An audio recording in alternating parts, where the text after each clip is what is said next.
Praise the lord. ఈరోజు వాగ్దానము మొదటి పేతురు పత్రిక 5వ అధ్యాయము 7వ వచనము. ఆయన మిమ్మల్ని గూర్చి చింతించుచున్నాడు గనుక మీ చింత యావత్తు ఆయన మీద వేయుడి. దేవుడు మన పట్ల ఒక ఆలోచన, ఒక ప్రణాళిక, ఒక గురి కలిగి ఉన్నాడు. కాబట్టి మనము ఏ విషయంలో కూడా చింతించకూడదు. మన చింత ఆయన మీదే వేయాలని వాక్యం తెలియజేస్తుంది. మన కొరకు ఆయన చింతించుచున్నాడు అంటే ఆ చింత మనది కాదు. అయినా మనము మన చింత మన మీద వేసుకుంటున్నాం. దేవుడు మనలను జగత్తు పునాది వేయబడక ముందే క్రీస్తులో మనలను ఏర్పరచుకున్నాడు.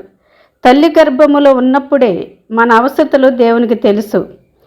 కానీ ఏదో ఒకటి చింతను మన మీద వేసుకుంటున్నాం. ప్రియ సహోదరి, సహోదరుడా, నీవు ఏ విషయంలో చింతించుచున్నావో దేవుడు నిన్ను చూస్తున్నాడు. నీ అంతరంగంలో ఉన్న బాధను ఆయనకు తెలుసు. దేవుడు ఈ వాక్యం ద్వారా నీతో మాట్లాడుతున్నాడు. నీ చింత ఆయన మీద వేయాలి. నీ పట్ల ఒక ప్రణాళిక కలిగి ఉన్నాడు. నిన్ను నడిపిస్తాడు, పోషిస్తాడు.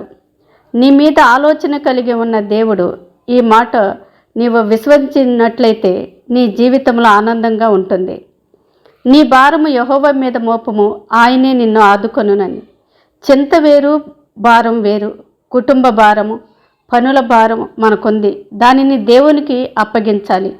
ఆ శిలువ భారమును మోసిన దేవుడు ఈరోజు నీ భారం మోయటానికి సిద్ధంగా ఉన్నాడు. నీ పనుల భారమును యెహోవా మీద వేసి ఆయన మనలను ముదిమి వరకు చంకనెత్తుకుంటాడు. నీవు ఏ భారములో ఉన్నావో ఈ వాక్యం నిన్ను తాకుతుంది. నీ భారము, నీ చింత యావత్తు ఆయన మీద వేసి విశ్వాసముతో ఆయన చేయబోయే కార్యాల కొరకు ఎదురుచూడు.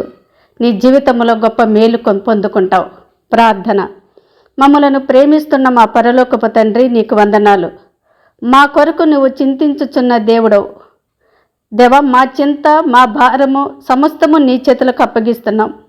మా సమస్యలన్నిటి నుండి విడిపించి మా జీవితాలలో శాంతిని, సమాధానమును, నెమ్మదిని కలుగ చేయమని నజరేయుడగు యేసు క్రీస్తు నామమున అడిగి వేడుకుంటున్నాం తండ్రి. ఆమేన్. God bless you.